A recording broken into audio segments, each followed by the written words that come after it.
welcome back to Reading Homestuck Paradox Space. We got Mason and Arthur here today. Yo. Whoa. Yeah. And sadly, June is not here. She is busy in America. I do not remember specifically why she is in America, but she is. I don't remember which convention. I think it's a convention. Anyway. Yeah. But she did, as mentioned last time, want to be in the finale. So, just to let you all know, we're going to be faffing about a lot more than usual today. So that, that can happen. But... Oh no, you guys get more content. Oh no, more content? Imagine. I actually Anyway, hate things. I don't like this show, actually. That's why I watch it. Practice for League. Yeah, no, I was about to say, you are a League player, so doing things purely for the reason of not liking them is very much on brand. Oh. Yeah, that's good. Anyone got anything interesting to say, or are we just hopping straight over to Yeah, actually, wheel I think spin we should really just speed run this episode, actually. I think we really need to knuckle down this one. Let's get into this shit. Let's Fucking jump alright. into this shit. Our first comic for today. I wonder which side of the wheel it's going to land on. Man, I could never guess. Oh my god, it was the right side. Ugh. Da, da, da. Of course it was the right side. It's not gonna land on the wrong side. Aha! Fucking Anyway. stupid bitch. Fuck. I wish I could cut off screen as well as you do. Yeah, it's a skill I've built up over the years. It is a skill. I don't think I've read Knackworth. What was Knackworth? Well, we about? haven't yet. haven't. It's still on the That's wheel. on the wheel. That's I actually didn't on notice that's actually on the exact left-hand side of the wheel. Yeah, see, that's I why you didn't didn't know, notice because you were looking at the right side of the I wheel. was looking at the wrong side. I'm not looking at the wrong side. I'm not looking at that stupid, There we go. woke, liberal agenda side. Hospitality. 5 pages.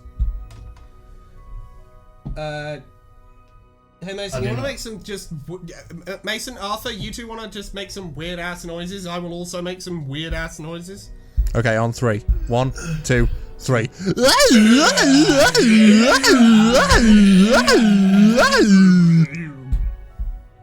Okay, I think that should do. Okay, we got the Ben Shapiro. Yeah, you can take that one, nice. I'm a kind man. Something tells me Gamzee isn't coming, so I can do the Ben Shapiro. I mean, he is right. I mean, the honk. Yeah, that's what told me. It does imply. It does imply. Hypothetically. There we go. Hope you're singing a dirge, because it'll be the last tune you... Every time, like a shotgun blast in my ear. Yeah, I almost forgot to grab the horns for this one, honestly. While you were reading that line, I had to go, oh shit, yeah, no, actually I do have to do a honk. Quick, just fucking... You see, I was actually around. buying you time by being coy about Gamzee's inclusion. Yes. It's my plan all except along. I did not use any of that time. Instead, I just went straight for... Now, I waited until you started reading it. Do you have a funny spring sound effect? I do not have something for a funny spring sound. Actually, do I have... Hang on. There might be a ruler of some sort over here. There is Ooh. not. Shit. No. I can't do the classic, fucking springing a ruler on the edge of the desk thing. Arthur has provided the sound. Fuck's sake, what the fuck are you doing here? You fuck. I was all up and using them gates. And then I done went up the wrong one, and now I'm here. What's up? Your head on a fucking platters. What's up if you don't get out of the damn way, you greasy-faced, vile-breathed, dirt under fingernailed piece of, shit. Motherfuck. Ah! I hate angels so goddamn much. Why do they get to be so creepy? What did I ever do to deserve this? Whispers in the wind bullshit. And while I'm at it, what did I ever do to deserve having you of all people around? Couldn't be a cute girl or a boy with maybe some nice muscle definition. No. Got to be your flabby ass doesn't even visit on purpose. Man, why are you always talking about that? Like, relationships and shit. Why do the starving always talk about food? Same fucking thing, a man got needs. Jesus Christ, man. Yeah, but like, you don't eat every day, you die. You just don't get it. My loneliness is a fate worse than death, darker than the deepest ocean, colder than the highest fucking mountain. What do you do if you got a song in your heart but no one to share it with, huh? Play with the horns, bro. Everything's just so easy for you, isn't it?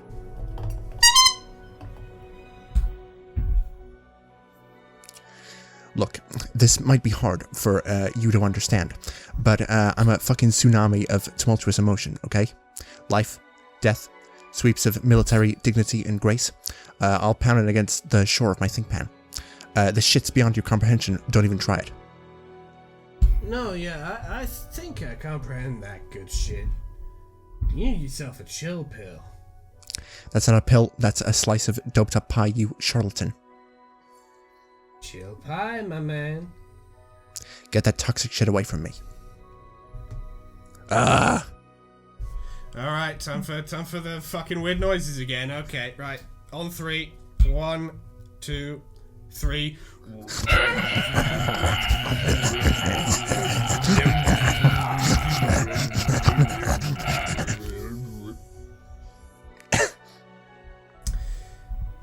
Right. Alright, good here we weird are. Noises, everyone. This leads back to my hive, so you can get up the second gate and fuck out of my life. You sure you don't want me around, bro? Yes, because I fucking hate you. You ever want to hang out later? Just hit me up on trolling or whatever. Don't count on it. Now, fuck off. See you later, my good mother brother. Inverted brother, whatever. Bye. Fuck you. Wow, why didn't he insist on staying harder? Some people just don't have basic consideration for others, I swear. I'm one of the good ones. What What a great character with many redeeming qualities. Yeah, but it's funny watching him get the shit beat out of him, so it's redeemable. He's a redeemable part of the story. Yeah. Yeah. I like him being here because it's very funny watching him get his absolute ass handed to him by the universe in general. Yeah. I like how he just got, like, forgotten about in the retcon timeline. Because in the first one he gets like prototype, doesn't he? Yeah, he's just completely irrelevant to the story. But in the second one he just doesn't. Because freaking Jaspros. He was just completely Everybody irrelevant loves to the plot. Jaspros.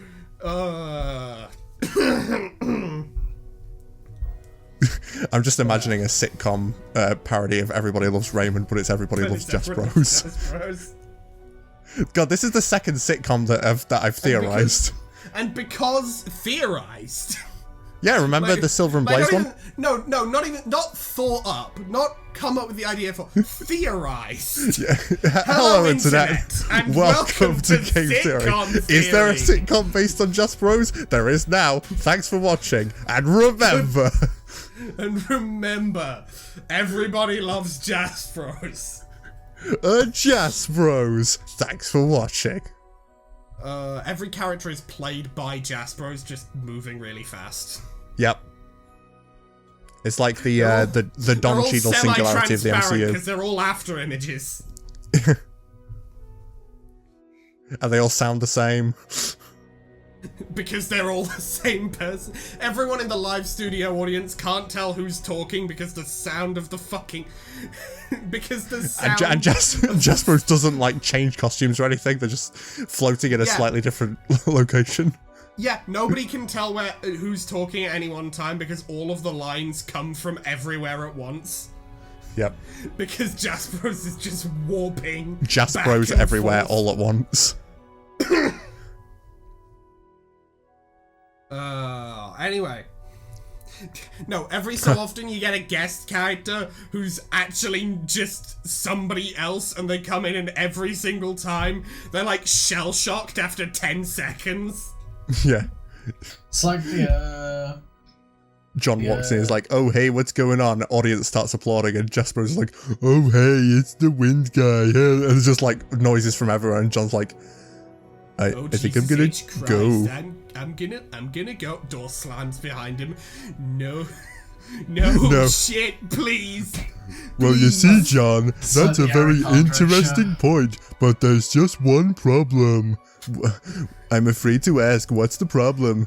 Disappearing floor. I'm not this shit again.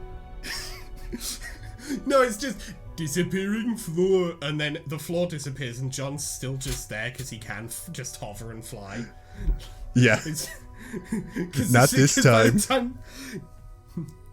Well, counter argument. Anvil.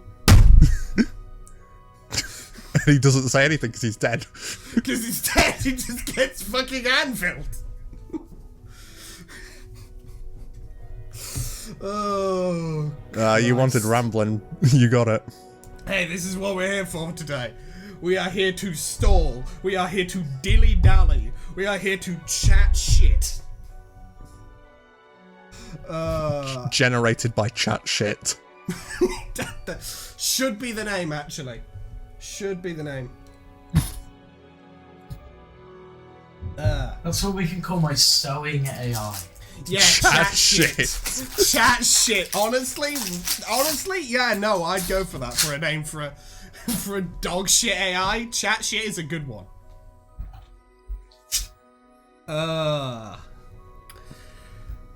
Okay, let's spin the wheel again.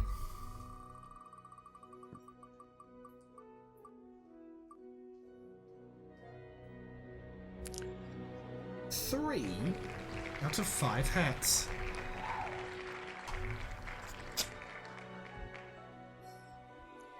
Okay, should be just near-ish.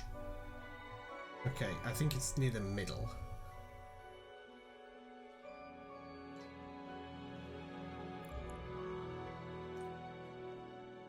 It is not near the middle. There it is. It is near the end.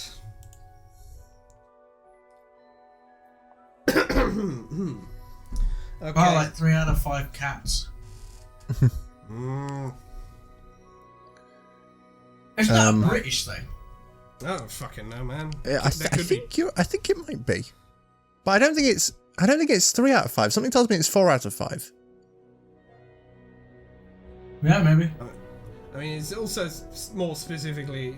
It's the Game Bro thing, isn't it? Game Bro, yeah. Right. Which I was rewatching this Burb Sim video the other day, and I noticed that the Dancester Mage of Hope also prototypes their the sprite with a Game Bro, just like Arthur does in the Spurb Sim. So I'd like to imagine that if they ever get to a point where double prototyping happens, they prototype their sprites together and it becomes Games Bros Sprite Squared with their signature move 9 out of 25 hats. 9 out of 25 hats. More hats achieved, but more hats are lost as well. Yeah. More hats available, but more hats achieved and more hats are available, but in proportion, a lower amount of the available hats have been achieved. Yeah, it appears more efficient, but is in fact less efficient. Indeed. Right, do you want me to be Rose so that you can be Dave and Arthur can be Carcat? Dave, Arthur, obviously take Carcat because anytime anytime you are available to do Karkat, Arthur, no one else is allowed. Actually, I really don't like that, actually. I don't think I can. Well, that's how it is. I've never heard That's of how that. it is. One, that's how it is. Two, you don't like it. Karkat, Okay, I barely good. know. It's like Kat. every League game you play. No. No. Welcome to League Stuck, Arthur. Oh, Welcome no. to League Stuck. Oh, my heart Stuck. descended. Oh. I stumbled upon a collection of reviews of Alternian romance novels. Your handiwork, I presume? Yeah, but they're not really reviews of the books. They're reviews of Karkat's spoken interpretation of the books. Aloud. To himself. Every goddamn night. Oh, wait a minute. Yeah, you heard that? I can't believe I have to be the one to tell you this. Your inside voice is like a wrecking ball with a bullhorn. At night it's quiet except for the sound of distant horn honks and husky Alternian prose. Or just not have a husky voice in our world. No.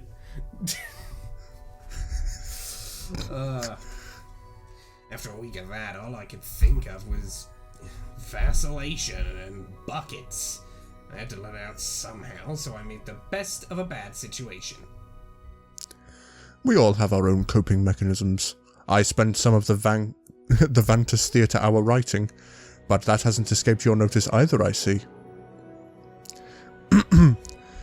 It's a madcap potboiler featuring Clock Wizard, Chef Wizard, 9 more wizards, and the head honcho, Beard Wizard. 3 out of 5 hats.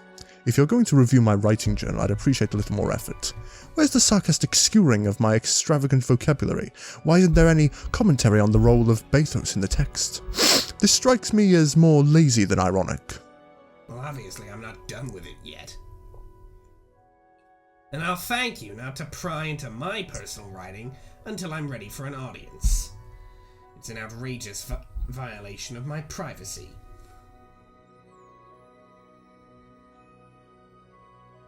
Gonna... No, okay. Oh, they're scheming. Okay. It would be unfortunate if Karkat were to find some new source of nightly reading material. There's an entire library of clammy, revolting slam poetry sealed off behind that door. Maybe I'll swap out trashy romance for something stronger. You can't be serious. We would all suffer. Why not just burn down the meteor while you're at it? You underestimate my lifetime of desensitizing exposure to this high-blooded filth. It will be awful for me, but it will be much, much worse for you. Oh, Christ, and you'll probably find it all fascinating and multicultural. Mm-hmm. Dressing and I owe me big for this. I'm taking a gross, sweaty bullet for the team here. I'll stop, but be forewarned. My hat-based review system is the glue that binds that book together. What makes you think we want you to stop? Sorry, buddy, Cantown's gonna have to wait.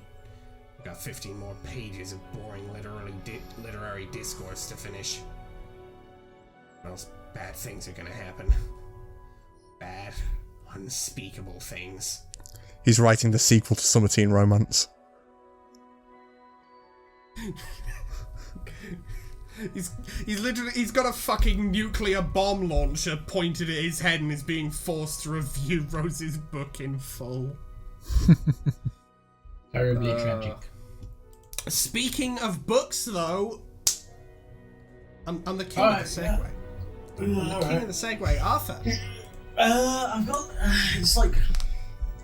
I don't know, what do you want? Do you want something from near the end?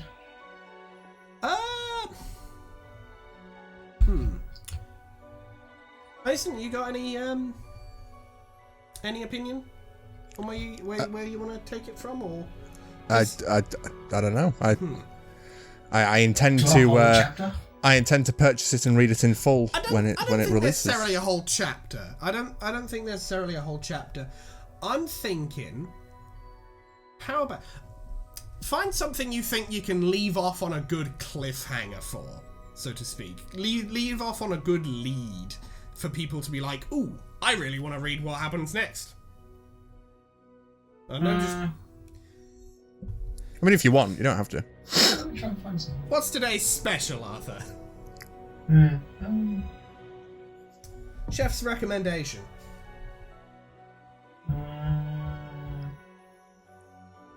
While you're doing that, I'll just spin the wheel for what we're reading next. Yeah, sure, I can do...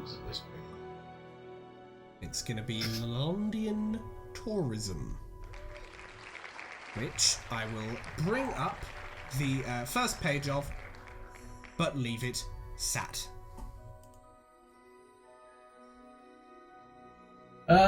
I've got like two options. There's the final confrontation with Gawain, and I can do like the like fighting bit of that, or like the bit leading up to that, and then a bit of the fight, and then leave it halfway. Or I could do the stuff with Nihel, I think it's called, which is a different confrontation, just two different stories of Angra I can offer you.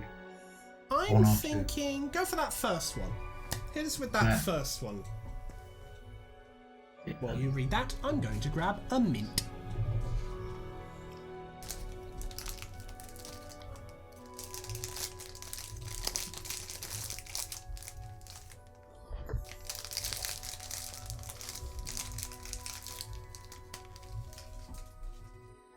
Okay, yeah, so...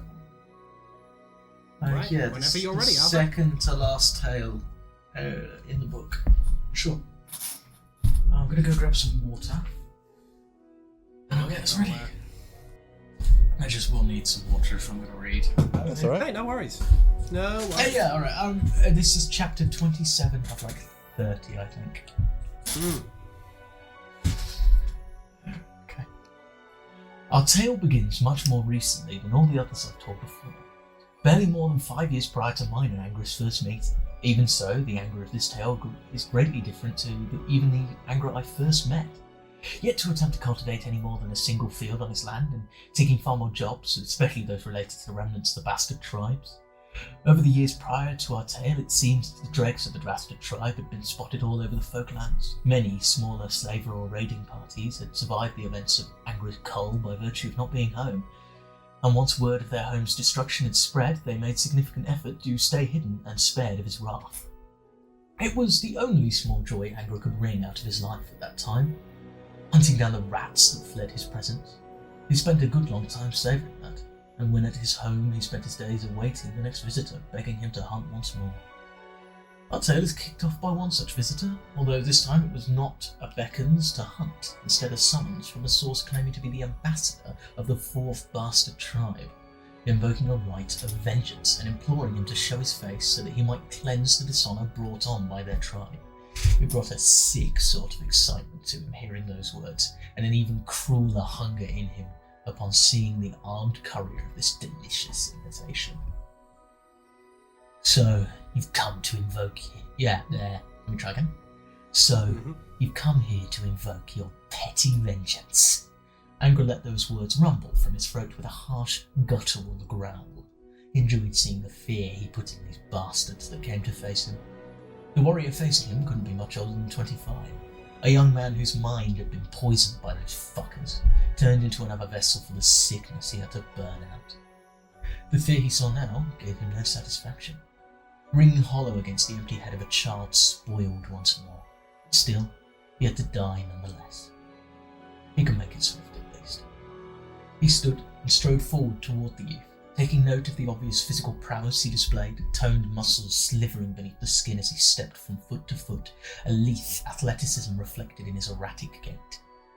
That would be something to watch out for, he reflected as he stepped just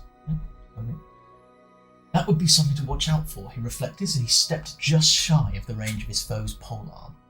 That, and the weapon. The weapon in question was nothing special, but that made him all the more weary. A simple shaft marked with leather bands at certain lengths to improve the grip, while still allowing for the hands to glide well and adjust the hold. Evidently he was well informed at the very least, and with a weapon set up that efficiently. And the head was also nothing special, a simple metal blade flowing along the upper edge. And ending the stabbing point, efficient for cuts, effective for slashes, no heavier nor lighter than it needed to be. Very concerning. Oh, I've noticed a mistake. I repeated a word. Right, there we go. Angus studied the boy. Angus studied the boy's face and saw their eyes meet. He too had been studying him in turn, and judging by the deep-set scowl and hard focus of the gaze, he too didn't like what he saw. No, he wouldn't catch this boy off guard, even if he was armed.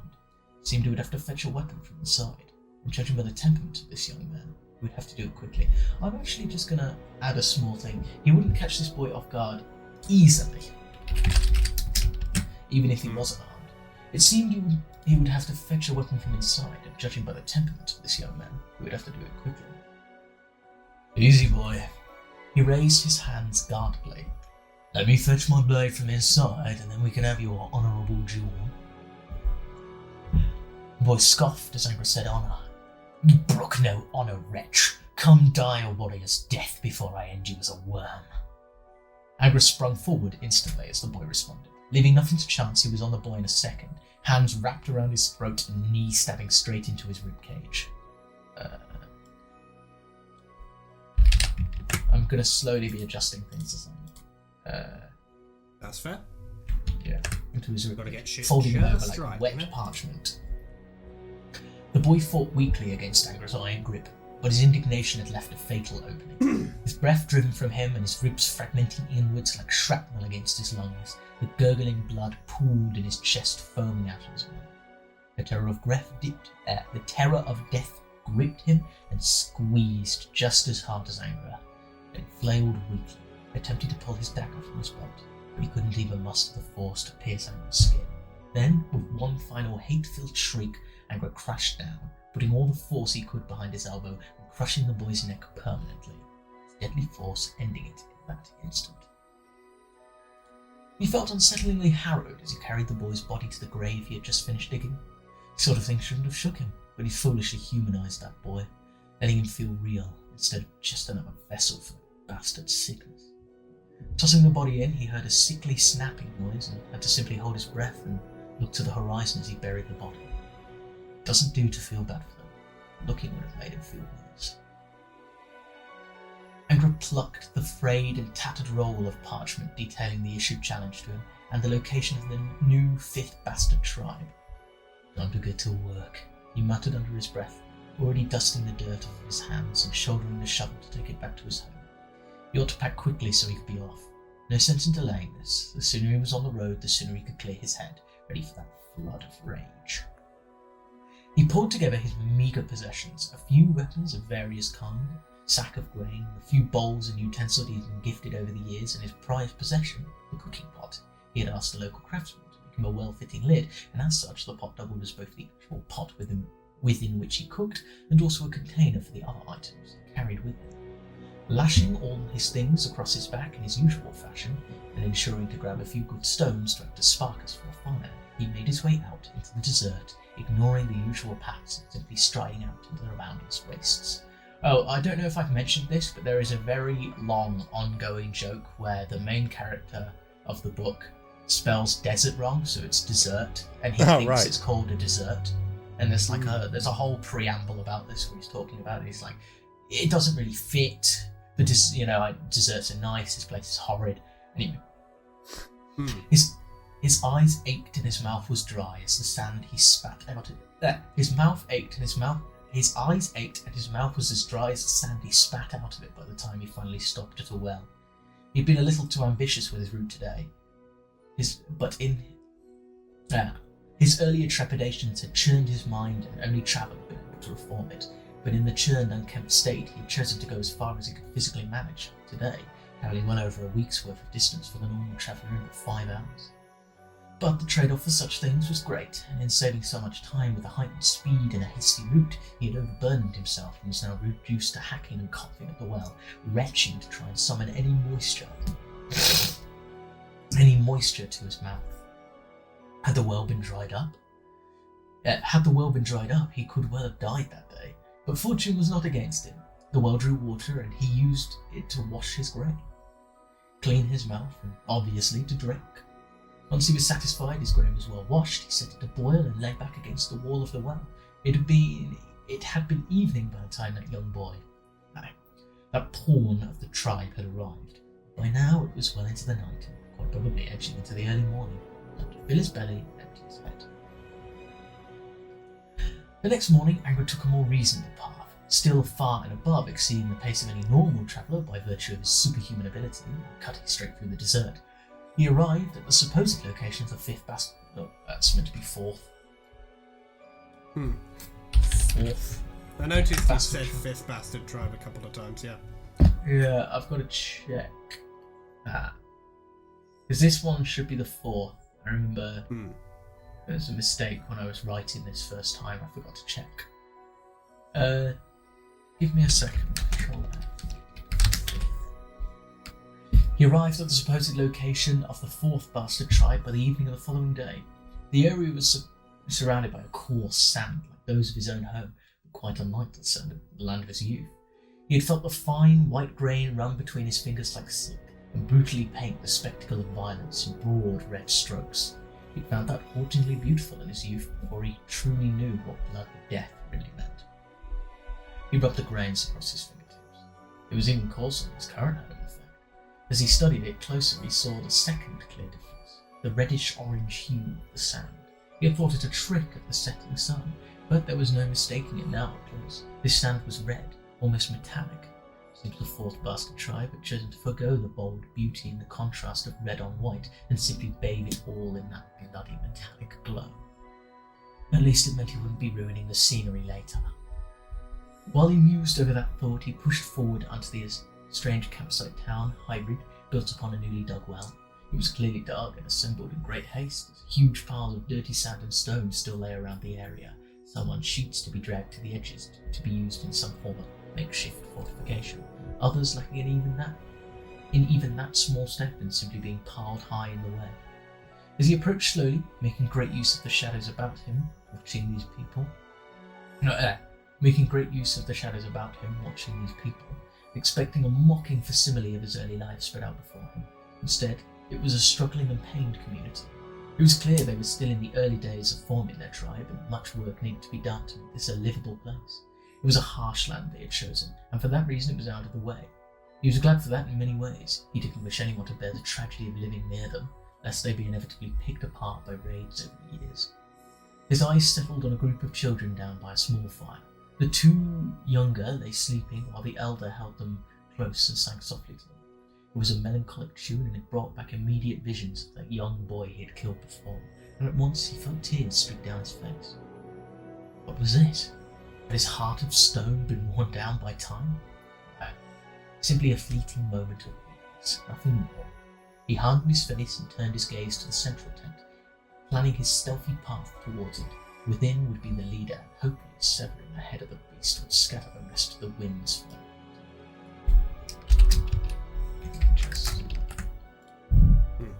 It was a relatively easy task compared to some he had performed. The tent was poorly guarded, and those of the camp were exhausted and untrained. Seemingly survivors were ill-fitted to the lifestyle of the bastard tribes, or at the very least far out of practice. Angra was glad for that small mercy. He entered the tent with the silence of the winds and stared down at the cot of the leader of the tribe. It was another young man, likely no older than the one they had sent. Gods, were there no adults within this damnable village? As he thought that, he exhaled sharply, too sharply, as he saw the young boy's eyes open swiftly, rolling out of his cubby as he brought a sword up to bear and held a shaky, ill-fitting stance. You, who are? As he began to fathom the phrase, recognition lit across his face. Angra Mayanyu, you wretch, come to kill me in my sleep like a coward, have you? He shouted these words aloud, evidently hoping to draw back up and surround Angra before he met doom at his hand. Angra sighed and shot forward, striking the blade out of the boy's hand with a swift and well-placed motion, then dazing him with a backhand to the temple. The boy slumped, and Angra tossed him over his shoulder like a sack of grain, shooting out into the centre of the settlement, where he planned to get to the bottom of this whole affair. The boy came to shortly after Angra had set him down against the well. The others were weary, and the remaining warriors of the town had gathered up their weapons and formed a hasty guard between him and the rest of the clan. He watched their eyes studying him as he crouched before the boy. Most held a foggy cloud of reprehensive terror, but not all. The leader before him held a dangerous look, one of fervent hatred and accepted death. The boy was building his courage to swing for Angra, and should he do so, the crowd would rush in. "Stop that, boy. No need to fight here." As he said it, he felt the rolling irony of the statement inciting further that fervent will. "Not yet, at least."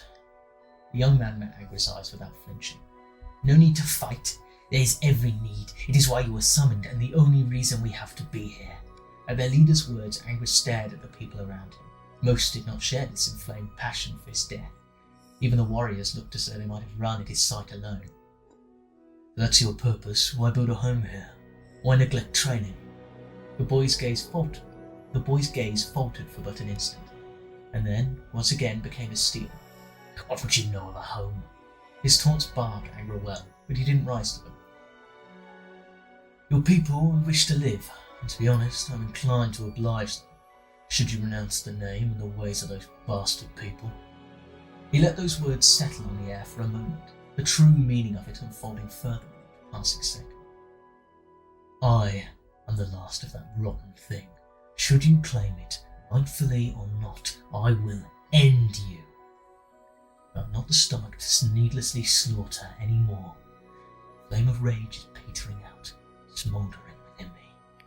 The boy considered Angra's statement, weighing the duty of the leader against his own personal vendetta, and then spoke in a measured tone. "Why do you deny us our heritage?" Angra rose to his full height once more and stood over the boy, any ounce of mercy erased from his face in that moment. "There is nothing left to claim but death at my hand." In that moment they looked upon a demon's shadow cast against the sands. The warriors stumbled backwards against the crowd, their leader slumping down in defeat. "And so be it. And what of my brother, the one who came to deliver your message?" Angra tensed for a moment, and the boy saw it. But to Angra's surprise, he did not press the issue, simply saying, "I see. So be it." Waiting a moment before continuing, a moment of grieving aloud before he once again bore the yoke of leadership. "Then I have your word you will leave us in peace." "Aye, and leave us." As Angra left that place, he felt the sudden onrushing of fatigue so common after he faced a foe. No matter the difficulty, it seemed the mere confrontation restrained him so greatly. So he decided to rest, travelling a decent distance away from the village so as to avoid any unpleasant confrontations, but he had not the energy to travel a great distance this evening. He rose slowly and groggily the following afternoon, the act of waking itself inducing waves of aponeurotic agony beneath the skin, tracing lines of strain and cramp across his form. He closed his eyes and let the hot desert air flow through him, circulate his lungs, washing the stale, slimy taste from his mouth, and then opening his eyes once again, he slowly rose to his feet, shaking the hard red sands from his form, and with it the aches and pains encrusting mortality. I might just have a sentence break there instead of having one run on a sentence. Just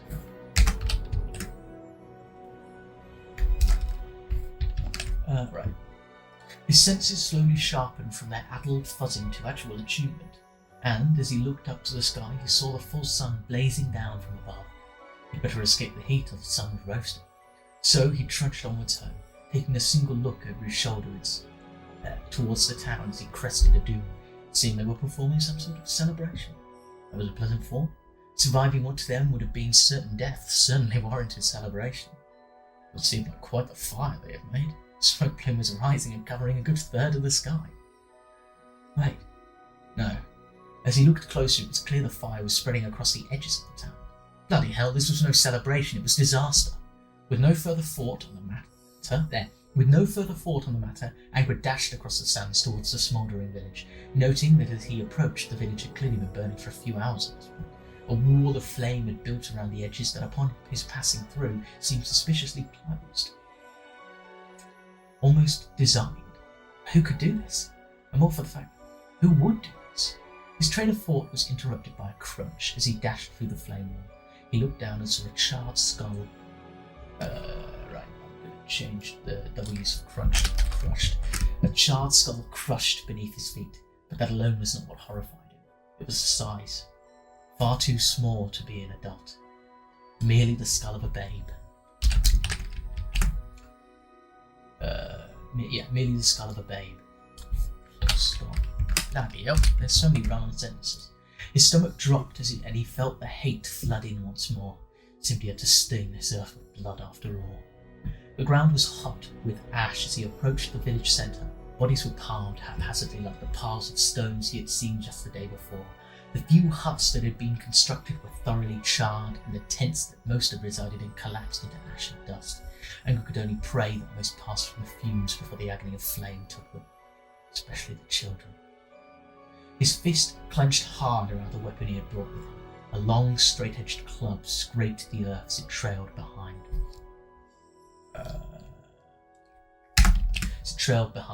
Carving lines of red between the black and grey that had settled. The sight of it all shocked him to his core. This was a brutal, awful thing, and it mirrored his own actions so long ago. Had he not Oh, my headset just died. I'm going to quickly plug in my headset, but I'm going to continue reading. Okay. Had he not slew indiscriminately like this? He struggled to suppress the urge to vomit. Failing, he collapsed to his knees. The acrid taste filled his mouth and nose, drowning out the stench of burning flesh and hair. He rose again and pulled up his blade, pulling the few small curved daggers in their sheaths behind his back, so that he might draw and fling them on reverse strokes as he had practiced. I'm just gonna, instead of pulling, adjusting the few small curved daggers in their sheaths onto his back, so that he might draw and fling them on the reverse stroke as he had practiced. Focus on the hate. Focus on the fight. You can do nothing for the dead but avenge them. Even that's for yourself. Keep your eyes on the target and your thoughts on yourself. He muttered this under his breath as he trudged forward and shouldered the long club, letting it carry him forward to his destination. Just before he reached the centre of all this destruction, he spotted Gawain. He glowed like a person formed of molten gold. His eyes still pierced those piercing orange rings, like balls of pure flame. He exuded no bloodlust, hate, or cruelty, and yet right, I can readjust that. He exuded no bloodlust, hate, or cruelty, and yet in turn he offered no remorse across his face, simply an apathetic acknowledgement, lacking even the indignity of disdain. Anger did not give even a second to reflection. This figure had plagued him his entire life, ruining the bliss of his youth and settling him firmly down the path of his ruination. He really blamed Gawain for it, but lacking in blame in turn did not spare him Anger's wrath, especially now with what he had seen on the approach. As he bore forward, the hot earth beneath him turned at first to burning, blazing char, then to molten, glassy sludge. His feet ought to have burnt off. Any normal warrior would have caught flame and been reduced to ash on the wind, getting within even 10 shakar. After all, it's what happened to these poor villagers. Shakar is a fucking nonsense magic fantasy world measurement I've used just to make it seem more. But Anger was no normal warrior. His superhuman constitution could resist the very taint of Nahel, and so the mere flames of an upstart claiming the reverence of the sun was nothing to him. Also, he told himself. The acrid tang of boiling air filled Anger's mouth, and he felt the vomit on his lips catch fire and wither away. Still, he pushed forward, spending his strength in a great, mighty swing of his club, watching the air before it... Watching the air before it sparking and burning. The club itself being made of the bone of some great monstrous beast, chipped and charred black on the front edge simply from the approach. Another instant passed, and Anger watched Gawain's eyes widen with surprise. Seemed omniscience was not all it cracked up to be, after all he'd taken the git by surprise once again. Or maybe this Gawain was just too foolish to notice him, despite having all that knowledge at his fingertips. Suppose he'd also have trouble figuring out what was worth knowing if given everything to sift through. There was an almighty crack and a huge burst of air as Anger's club struck Gawain across the shoulder, cleaving into his collarbone and shattering beneath the heat, weight, and pressure it had been forced to undergo. They were flung apart, Gawain sinking into a pool of semi-molten sand as he was forced downward, and Angra flung into the air, crashing back down through one of the few ashen husks of a hut. At once Angra was on his feet, while Gawain began to attempt to speak. He gave him no chance, flinging his blades towards the man, the thing's eyes. Gawain was fully aware now, however, and he had drawn his strange, straight blade, striking down the daggers from the air as they approached him, striding forward toward Angra. They met upon the heated earth once more.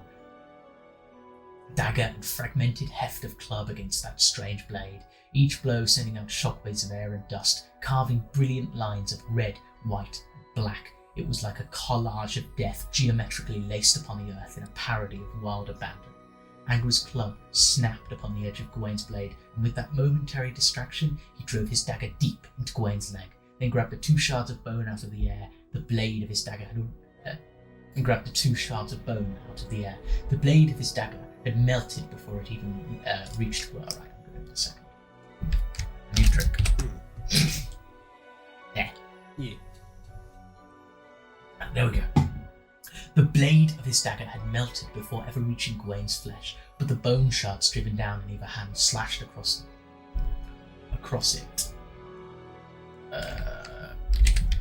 it, drawing brilliant golden blood in an arc.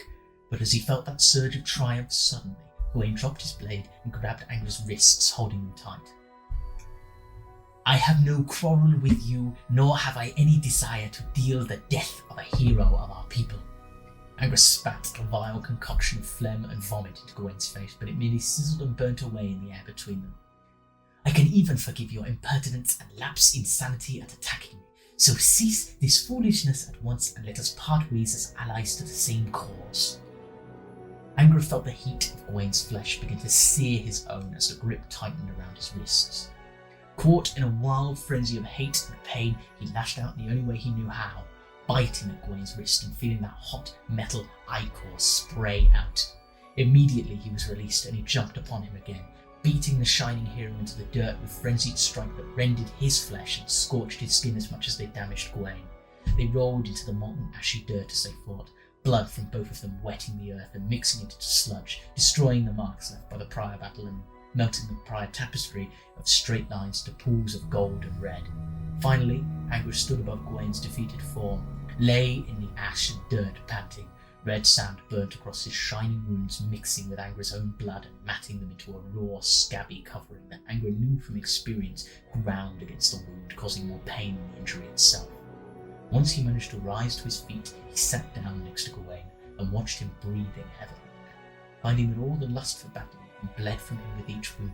So he began to speak his mind while he could. His people were innocent, you know. They renounced the ways of that bastard tribe. You've stained your hand with innocence. Angra watched Gawain attempt to splutter some words, but the golden blood filling his mouth and throat prevented it. You've killed a lot of innocents. My friends were innocent too. Guess after a while it must stop bothering you. Finally Gawain managed to splutter a weak laugh. You and your ilk are never innocent. Your lands and people are born of blood, slavery, and death. Your lives are a very testament to the feelings of a just world, and you know it well, lust of your sickness. His words were hard and guttural, escaping from beneath the agony he felt in that moment. Aye, and they renounced that tribe. They would be free. Someone else, Angra argued, his tone low and hard. They had no right to do so. None of you did, except you, who bathed yourself clean in that tide of blood. Angra grabbed him by the scruff of his cloak.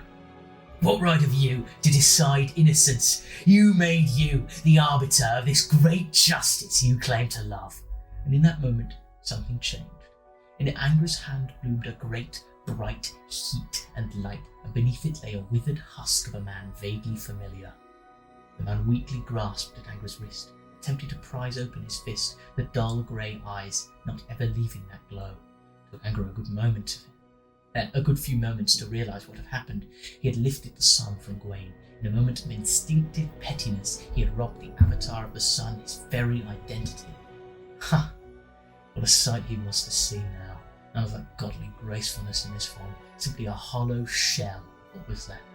But as Angra tried to enjoy the sight, he found it hurt his heart to see this so. A man reduced to nothing but a need for something else, replaced by the will of some divine augment. I suppose this would be the first time anyone had seen... I'm going to remove that sec. Yeah. Right, what sec?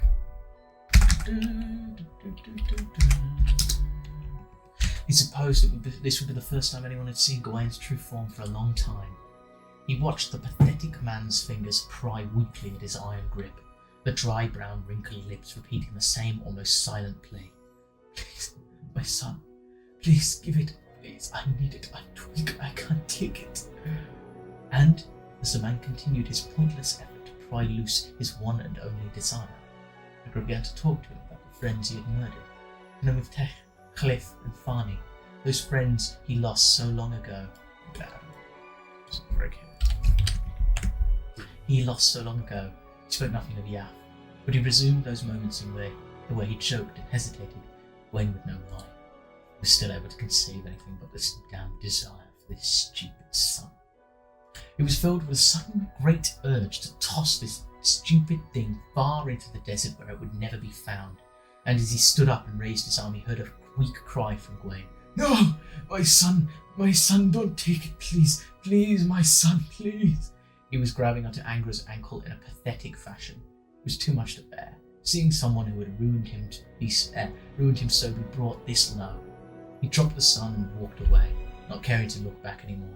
He no longer cared for Gawain. The man had died long ago. He simply hated that stupid fucking order that sustained him. Couldn't bear to be near it any longer. There you go, I'll end it there. Damn. God damn. And if you want to know why Angra hated Gawain so much, get the book when it comes out. If, whenever that happens, post publishing circuit. Oh god, yeah. Apparently in order to publish, I need to produce a blurb, have a good idea for a cover, and write like a whole thing with like an email to like a writing agent or something, or literary agent. Be like, hi, this is my book. Would you be able to get a publisher, like get in touch with a publisher? And he's like, yeah, basically, you need a literary agent to be your middleman. Yes. So I have to do heard the things, I have publishing to do circuit is hell. Yeah, I mean, it is what it is. I'm just happy I've written the book. It's just something like, Yeah. if it doesn't go. That's fair enough. But yeah, once that's done, once that publishing circuit is done, we will tell you where you can get it, and then you too can find out what the fuck is up with that Gawain guy. Yeah, I guess you've kind of heard the last of the story, but you haven't heard the... That's kind of the last thing. That's Angra and Gawain's final confrontation, but... I don't know how much I've revealed. I don't know if anybody in this I don't think knows. you've mentioned Gawain before at all. He's a guy. He's a person. He's part of that Church of the Full Sun. Well, he's let's a very not tell any important more, figure in so that way people can find out Yeah. more about him and more about former conflicts and what the fuck happened to get it to this point. And the deserts and the deserts. Indeed. Yeah, We'll also find out about the deserts and the deserts. Right. Yeah. I think that's still my favourite chapter I've written. That whole Oh, preamble. it is some It was good shit, pretty to damn be good. fair. No, I not that can't- one. I meant the one where I go on a preamble about sand and have my joke about the desert instead of the desert. I just really enjoyed writing it. It was funny. That's fair. That's fair, actually. But no, I like that passage. Still, Yeah. Nice. it's still good. It's still some good shit. I think that's again chapter 27 out of like 30. That wasn't the whole chapter, but it was Yeah. nigh It was- on all it- of it. A good amount of it, you know. It was like 90% of it. Right then, let us read this last comic of the day, and then we shall round out the episode. Cool. Mason, do you want to take Kanaya? Yep. I am happy that you've come to me for assistance in the pursuit of human culture and the education thereof, especially after you told me of Dave's less than congenial attitude. Yeah, it was totally dumb. All I did was lick one of his Smuppet dolls, and then suddenly he turned all weird, and the tour to his memory room was over. Surely you could have easily wiped up any such resultant mess with a paper napkin. That's what I said, but it made him even weirder. Well, as revolting as you were, Dave's reaction still strikes me as unwarranted. You may find that I am surprisingly accommodating in comparison. Isn't it kinda strange for us to casually stomp around all over Rose's room like this, though? And by us, I mean you, with your twofold good shoe ways? That's a fun way of saying that. In Rose's view, the privacy of her old respite block had been irretrievably violated the moment we acted as voyeurs over her entire pre-adolescent lifespan. As such, it is her opinion that a few intrusions into my memory of her old room is nothing short of inconsequential. Just make sure that you do not... No. Now, I must inform you that all I know about humans comes from my observations of their behaviour, as well as information given to me by our alien companions, but I'm certain it would serve as a whet to your curiosity. For example, these are sacred iconography displaying the ancient gods as the humans know them. The one-eyed male is a mighty hero named Odin who surrendered half of his vision in exchange for great skills in gunplay. While his counterpart, the Leviathan, is said to rise from the deep dark oceans during... I'm just making the sounds, man. Okay. From the deep dark oceans during the end of all things, so that he may drop the world back into his pocket after using it to check the time. While it may be highly confusing to us, to the humans this is a perfectly comprehensible belief system, rich with meaning and a sort of unintelligible romanticism. Hey, shut up! Look at what I found! Ah, yes. That is a record of Rose's childhood. It displays much of humanity's barbarism which Rose related to me with excessive enthusiasm. As she grew, Rose had to endure these trials not unlike the ones we go through as regulars in the caverns. They occur annually throughout their lifespan and are referred to in hushed tones as birthdays. Observe as Rose defends herself against a vicious subjugulator. And here she is single-handedly confronting a horrifying earth muscle beast. Whoa! By her account, the struggle was great, but the reward was all the sweeter for it. And here, Rose operates a torture device as part of a ritual to soothe her adult human lusus and thus end the trials that have been so brutally forced upon her. You Guardians are so weird. But then again, perhaps that is what makes them special. No, we go. Oh, I think it's down and then up and diagonally. Okay, bottom left, then top. God damn it! I love comics. Far as I can tell, some alien concepts are simply beyond us. But then again, perhaps that is what makes them special. Sure, I guess. Show me how that cordial coffin works. Apparently, Rose found a method with which she may use it as a musical instrument, utilising a form of human magic by striking at the base with a wand of hoof-beast hair, like so.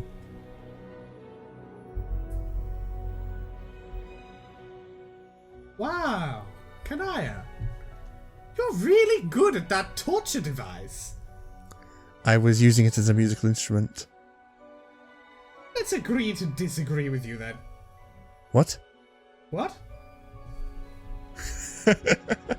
What? What? That was fun. Good shit.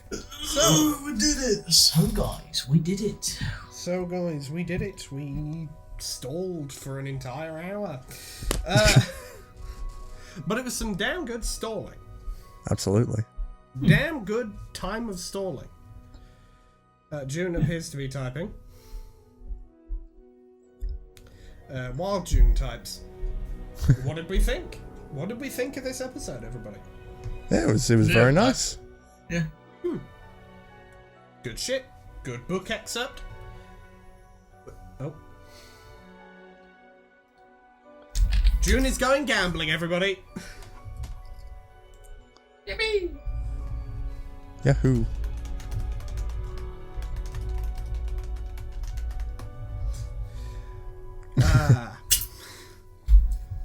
Gamble irresponsibly. Gamble irresponsibly, everybody. When the fun Bet stops, more keep than you going. have. You're almost there. Don't Just quit one more. until you hit jackpot. Don't quit until you win. Never end on a loss. You don't lose until you You will leave. finally be happy if you spin one more time. Exactly. If you really think about it, All you've of your only got hopes and so prayers much will be money to answered lose, if you but spin could one win more time. So much. There's like an unlimited amount you could win. Again, There's way more infinite that you money. could win than you could lose. Trust me, Just gambling is remember, an infinite everybody. money glitch. just remember, everybody, if you've recently lost at gambling and you're not feeling very good right now, just Try remember, harder.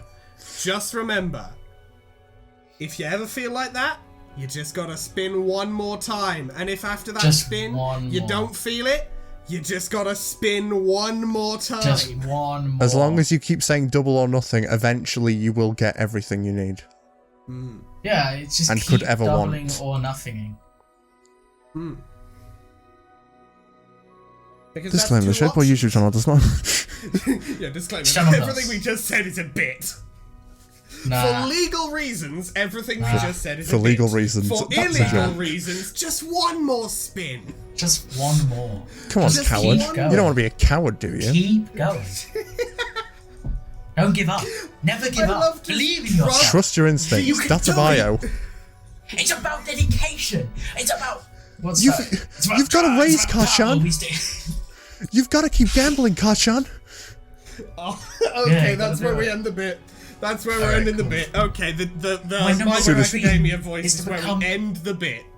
My number one Okay. dream is to become a great hero like The All Might. world's greatest gambler. And now my I number work two in a dream McDonald's. I am Is here to- to put 40,000 on black.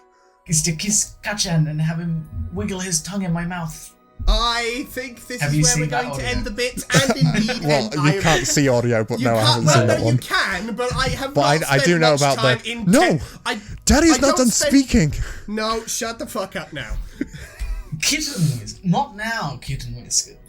Daddy's not done speaking. I just... I'll stop going for Alex's sake. I'm going to actually launch myself off of a bridge.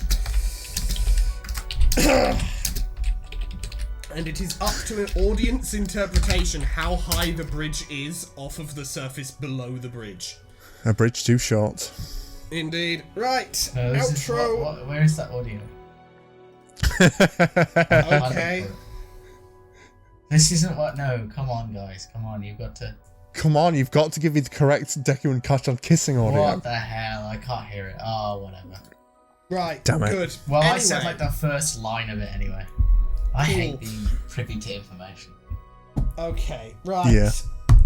You know what? If Never you watched find that the show. audio, and you put it in the link in the comments, I'll heart it and pin it to the top of the comment section after. Yeah, it was All right. It was, oh what? No, I can't be bothered. I like Well- it was a TikTok audio I heard and it just stuck with me. So it's like that's genius.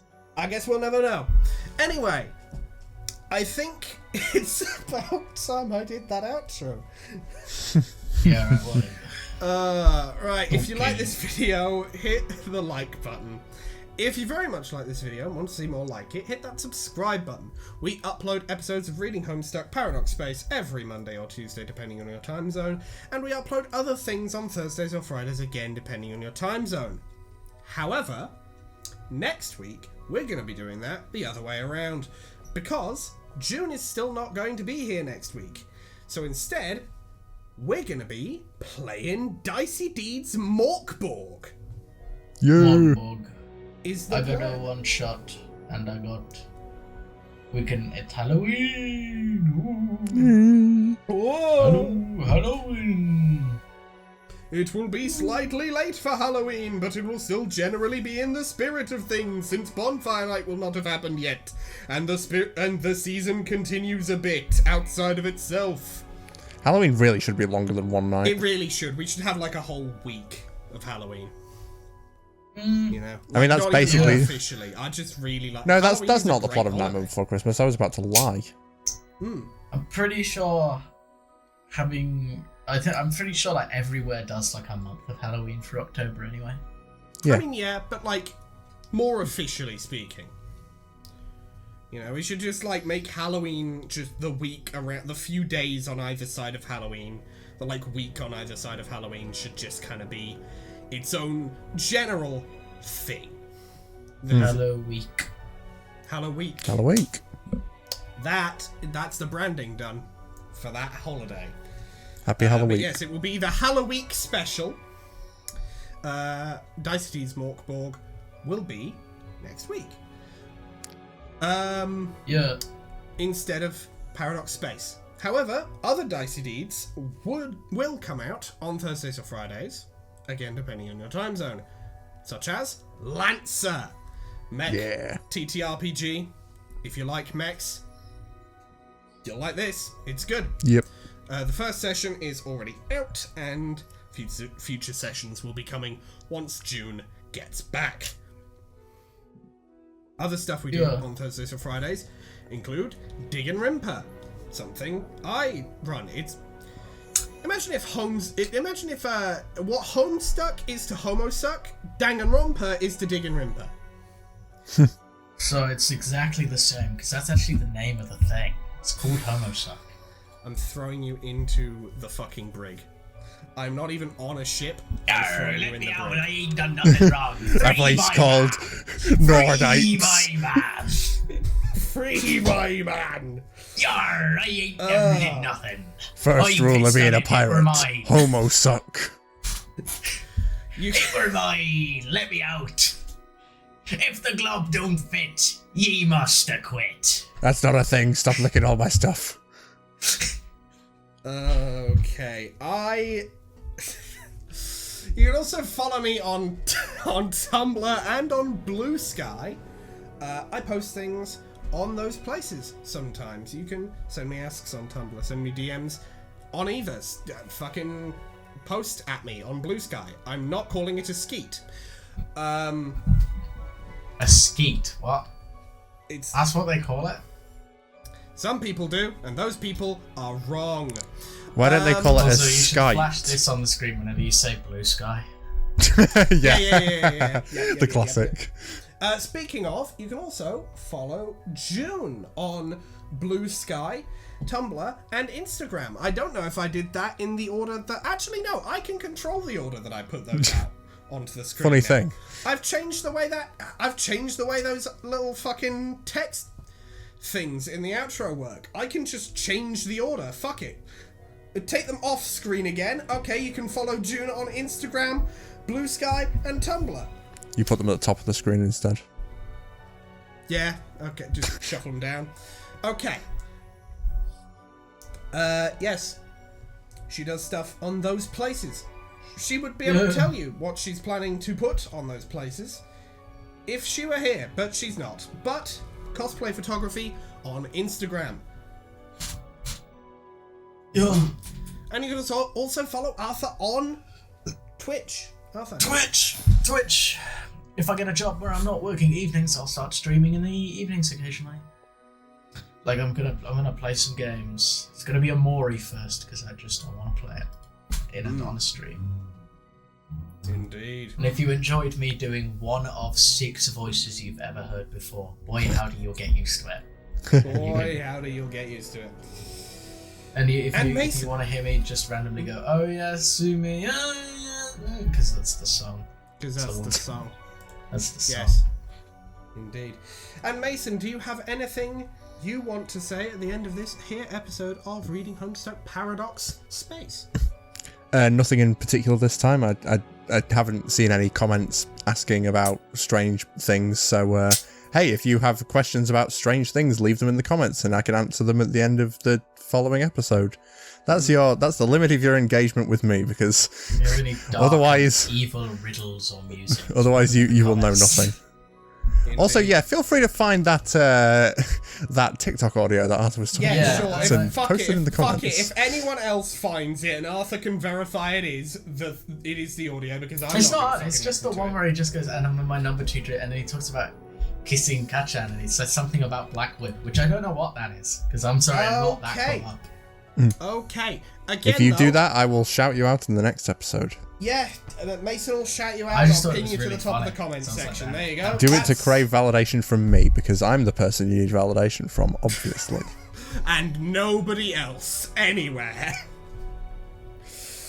And with that, we'll see you in the next video. Bye. See ya. See ya.